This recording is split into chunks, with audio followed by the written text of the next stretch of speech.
got a fun one for you guys today. Let's do some testing. Let's see if the fuse or breaker blows first. We're going to overload electrical circuits. I don't even know why I'm doing this.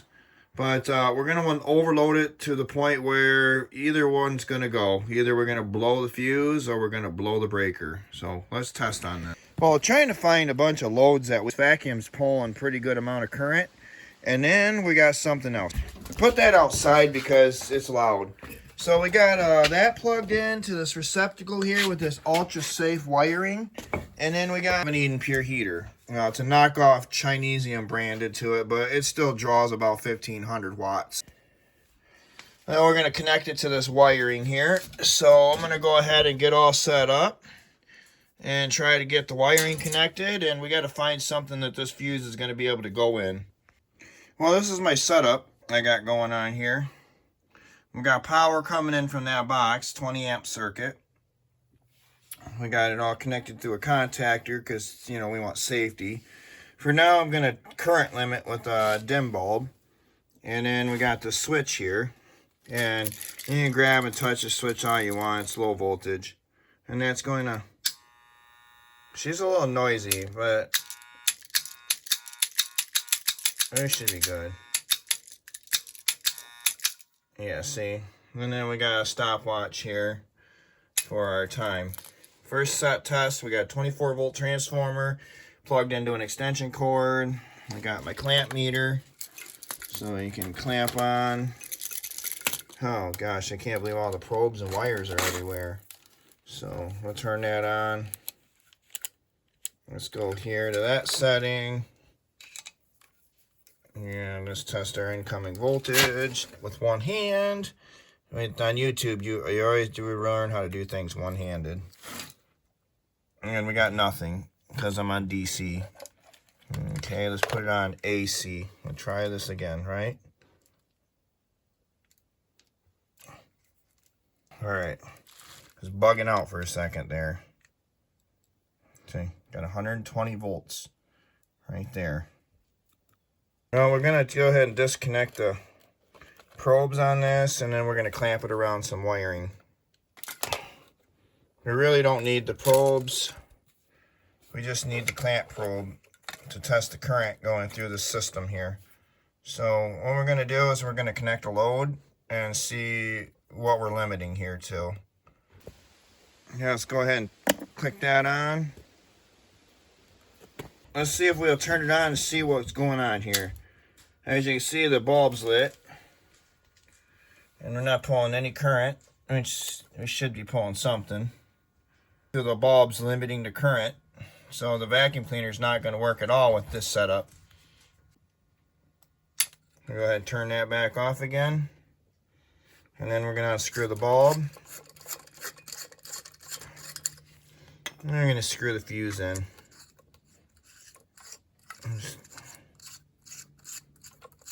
You know, it's an Edison socket, so you can actually screw these in light sockets.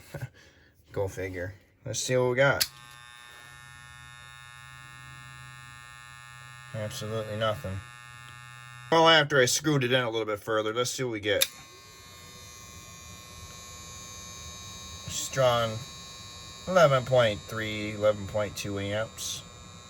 Which ain't too bad. Although this socket's rated for 660 watts, and we're pulling quite a bit more through that, so I'm sure something's going to burn up here soon. We're going to shut that off. Well, you ever heard of a suicide cord?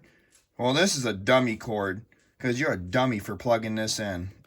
Go ahead, and I put the dim bulb back in there, so I'll just show you what happens when you plug in a direct shorted item into the circuit. And let's put that in the picture just to get it in view here. And we're going to go ahead and flip the switch.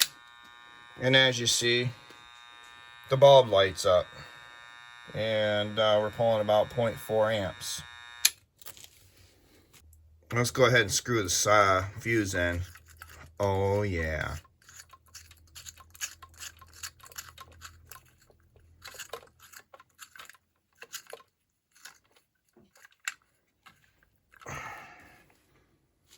Alrighty, let's blow something up.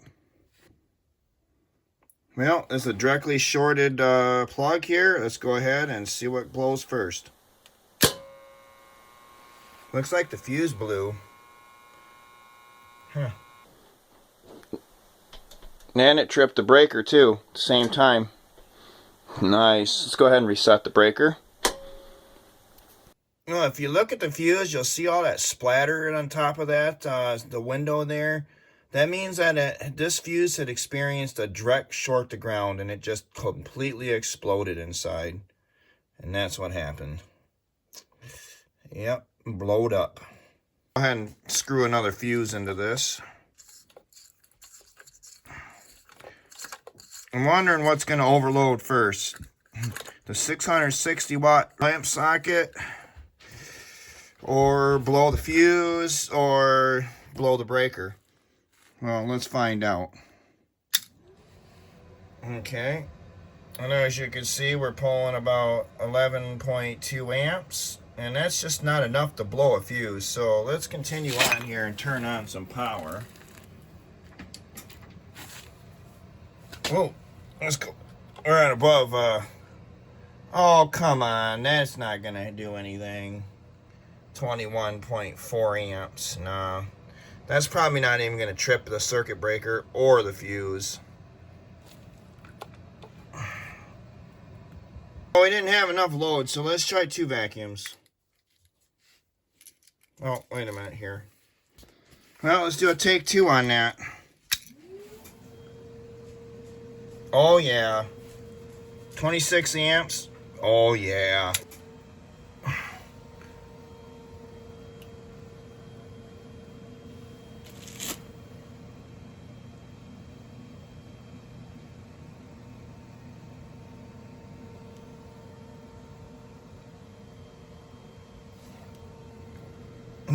Nice and cool.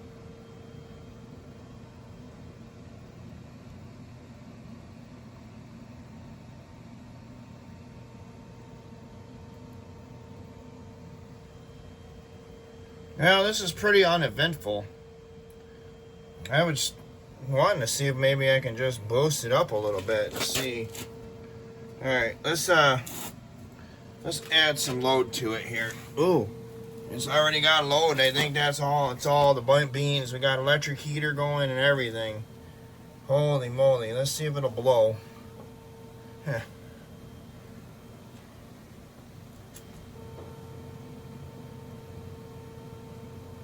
I'm gonna have to go get another heater or something. Just add to the loads here.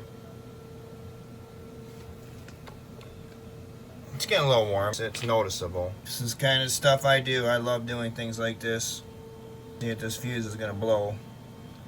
Something's gonna have to blow. Cause I'm getting like tired hanging out like on my knees here. Yeah, for YouTube it's gonna be probably a 30-second, quickie here, but for me it's gonna take several minutes. It's getting a little warm now. I'm gonna assume because the socket was not designed to handle all that current, that it's gonna transfer current into that fuse and blow the fuse first. But bleep bloop it down in the comments. What's gonna pop first, the fuse or the breaker?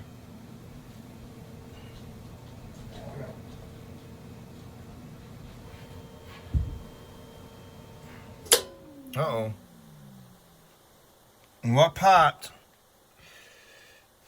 It was about 4 minutes. I'm gonna say about 4 minutes and 5 seconds here. Something popped. I don't know if it was the fuse. I don't think it was the fuse. I think the breaker tripped. Yep, it sure did. And the breaker tripped first. Well, let's go ahead and connect something else and add some more power here. You need to load this thing right up so it blows it quicker. All these loads are connected, and I reset the breaker, I think. Well, I'm going to go reset the breaker. Let's go ahead and turn the breaker on. All right, well, let's see how much load we put on this now. And let's turn it on and set the timer.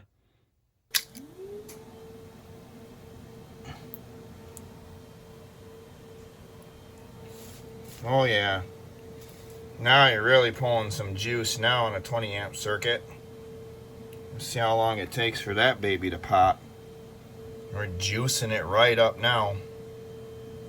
Almost twice the capacity of the 20 amp circuit. Well, she blew right away here. I was going to say about 35 to 40 seconds before she popped. And the fuse, I don't know if it was the fuse this time. Well, I'm sure it was the breaker again. No. Well, it's definitely the breaker. Well, let's go ahead and see if we can't get an average time for this setup here.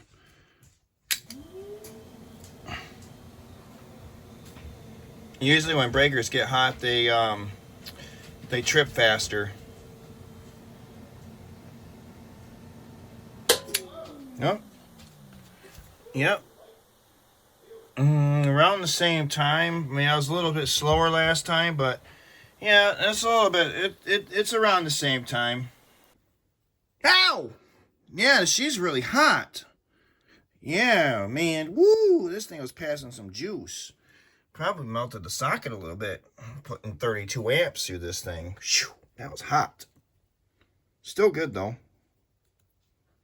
So we went ahead and we plugged in the dummy cord here so that we can test what happens when you screw a fuse into a socket with a dead shorted circuit. Oh man, here we go. Now wish me luck. Oh, I'm not looking forward to doing this. Oh, light pixies are gonna be evil and mean. Oh. Here we go. Oh!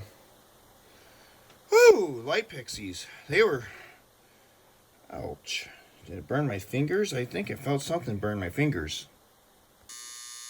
No, this contactor I think had enough here. And she's noisy. So let's see what happened to the fuse. Yeah, light pixies were let out. She blowed right up. Blowed up real good. Well, now I'm going to have to go ahead and pick all this stuff up and clean up my mess now that we concluded the test. Yeah, as always, I really appreciate you guys sticking around and watching my content. And we got more and more stuff coming every day. Well, there you have it. The fuse and the breaker both blew at the same time under a direct short. But what was interesting was that the breaker popped before the fuse did under an overload condition. And we simulated around, I would say, so 120% of the circuit capacity, and the breaker tripped within 4.5 minutes. And then an 80% overload, the breaker tripped within 35 seconds. And the fuse never blew. Although it got really hot, it didn't blow. These are also a time delay fuse, so they would actually take a little bit longer to blow. But I'm sure that this fuse was close to blowing anyways. But also from when I screwed it into the socket, it left a bunch of carbon tracing all over this area right here. So this is where I believe the element was crimped in, and that it just blew up and yeah, let the light pixies fly, of course. I really appreciate you guys. This is my passion, and I love doing videography. I was discouraged for many years of doing this channel, and I just said, let's just get it done. I'd love to have this channel, and I love doing this stuff for you guys. So thank you very much, and I hope everything's good well with everybody, and see you again soon. And then again, thank you very much.